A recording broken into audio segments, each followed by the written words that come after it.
আমাদের এদিক দিয়ে একটানা বৃষ্টি হওয়ার কারণে কিন্তু আমাদের নদীতে এবং বিলেতে প্রচুর পরিমাণ পানি জমে একদম বন্যার মতো হয়ে গিয়েছে। বর্তমানে আপনারা অনেকেই জানেন যে বাংলাদেশের বিভিন্ন জায়গায় কিন্তু বন্যা হচ্ছে। আমাদের এলাকায়ও কিন্তু ওই পাহাড়ি ঢলে প্রচুর পরিমাণ পানি আসার কারণে কিন্তু বন্যার মতো হয়ে গেছে। আসসালামু আলাইকুম। দেখুন, বর্ষাকাল আসলেই দেখেন আমাদের গ্রামের রাস্তার কি অবস্থা। এই যে দেখেন, আমরা এই সুদিন এই রাস্তাগুলো অনেক ভালো থাকে, আর বর্ষাকাল আসলে এই রাস্তার অবস্থা অনেক খারাপ হয়ে যায়, ঠিকভাবে হাঁটাচলা করা যায় না। এই যে আমি আপনাদের যদি দেখাই,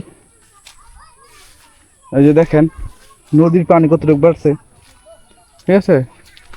নদীর পানি কিন্তু অনেকটা বাইরে গেছে। যে আমি আপনাদেরকে কাছে থেকে গিয়ে দেখাই, কাছে থেকে গিয়ে দেখাইলে আপনারা বুঝবেন যে এখানে কি পরিমাণ নদীর পানি বাড়ছে। আচ্ছা, আমাদের বিলের পানি আছে আর নদীর পানি, দুইটার পানি কিন্তু বাড়ছে। এখন পানি চলমান এখনো। এই যে দেখেন, কয়দিন আগে কিন্তু এখানে অনেক শুকনো ছিল, এখন পানি এসে পড়ছে নৌকা। এই যে দেখেন একদম পানি, এই দেখেন এখানে এসে পড়ছে।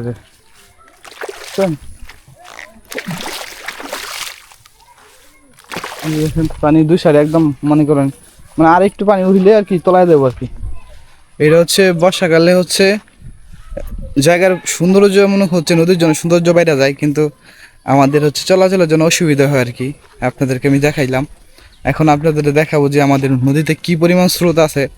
প্রায় সময় কিন্তু আমাদের নদীতে কিন্তু পানি বেশিরভাগ হইলে কিন্তু প্রচুর পরিমাণ স্রোত থাকে। আমাদের নদী কিন্তু অনেকটা ছোট, ঠিক আছে। এখন আমি আপনাদেরকে দেখাই, এই যে দেখেন কিছুদিন আগে আমাদের এখানেই ভেঙে গেছিলো। এই যে এখান দিয়ে ভেঙে গাছ পড়ে গেছিল গা। এখান থেকে প্রচুর পরিমাণ একটা বড় একটা গাছ ছিল, গাছটা ভেঙে পড়ে গেছে, ঠিক আছে। এই দেখেন কি পরিমাণ যাইতেছে স্রোত দিয়ে, মানে কি পরিমাণ পানি স্রোত দেখছেন। আপনারা হয়তো বা বুঝতে পারতেছেন না, আমি আপনাদের যদি একটু কাছে যাই, কাছে গিয়ে দেখাইলে হয়তো বা বুঝতে পারবেন। দাঁড়ান দেখি যেতে পারে কিনা, বুঝাইতে পারে কিনা আপনাদেরকে।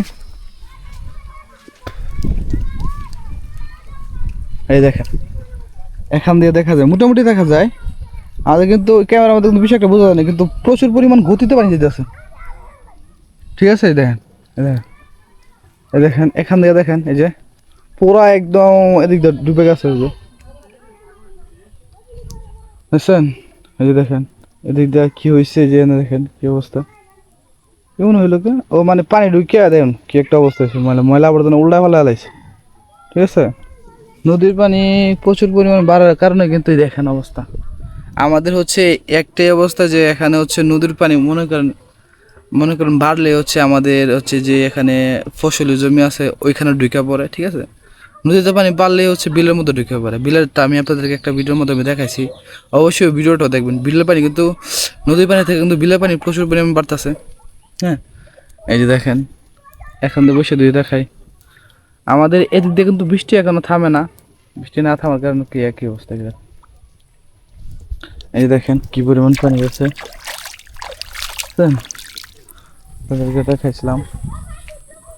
আমি বৃষ্টির কারণে কিন্তু আমি আপনাদেরকে বলি যে বৃষ্টির কারণে আমি ভিডিও বানাতে পারি না, ওরকম পাই না, সময় পাই না, বা ওই ঘর থেকে বের হওয়ানো যায় না। একটানা বৃষ্টি হয়তো, বৃষ্টি হওয়ার কারণে কিন্তু ঘর থেকে বের না হলে কিন্তু ভিডিও বানানো অসম্ভব হয়ে পড়ে, ঠিক আছে। এই যে দেখেন কি একটা অবস্থা।